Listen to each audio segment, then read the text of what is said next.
as part of this plastics company, you find yourself traveling from Yeah, Calgary to yeah. Vancouver. Can So- you and your interest in aviation, so tell us what you saw traveling Calgary to Vancouver. So I live in Calgary. Vancouver, for those of you who don't know, is about, by air, about 420 miles away. It's an hour and 10-minute flight in a commercial jet. I loved to fly. I flew helicopters, I flew aerobatic airplanes, I flew float planes and gliders. Started with gliders. So I've been flying most of my life. Flying's expensive, particularly as you get into more exotic airplanes. So, but if you can write it off, you've got the government paying for a good chunk of it.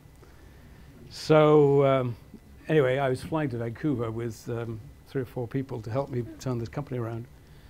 And then finally, we got it turned around pretty quickly. And I looked at the, playing with 3 or 4 people at $700 was the airfare between Calgary and Vancouver for a 1-hour flight.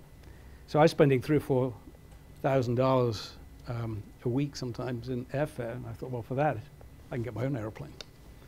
So I went aboard a Cessna 421. I forget how much, $300,000 or $400,000 or something. And simply flew myself to Vancouver. At the insistence of my wife, I had a commercial co-pilot that sat beside me to keep me from killing myself. Although sometimes she might have been glad of that, I don't know. But it all worked out really well, and then after we didn't need these people to come with us anymore, the airplane was empty. And a young guy who worked for me was unbelievably cheap. And he came to me and said, this is crazy, you're flying out there with empty seats in the back of your airplane, why don't we sell them to the public?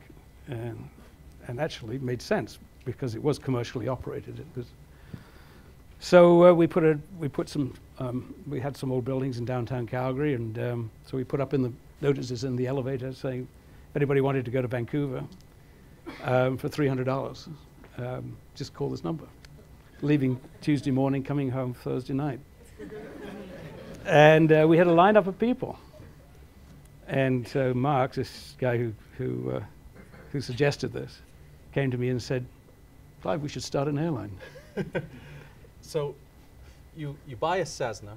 How many seats? 8 or 6? 8 seats. So there's 6 seats behind you and the pilot, 1 empty. You decide to start selling seats. This is like the early version of Craigslist or something, selling these seats. And because the competitor at the time is Air Canada, and they're selling tickets at $700, right, and you're selling them at $300. Right. And this young guy comes to you and says, we should start an airline. What was your reaction? I said, you're out of your fucking mind. That's exactly what I said. And the reason I thought it was crazy because Air Canada and Canadian Airlines, the 2 large airlines that dominated Canada at the time, just would never tolerate a new arrival on the scene. And they'd just simply gang up and against us and match fares, and they'd drive us out of business.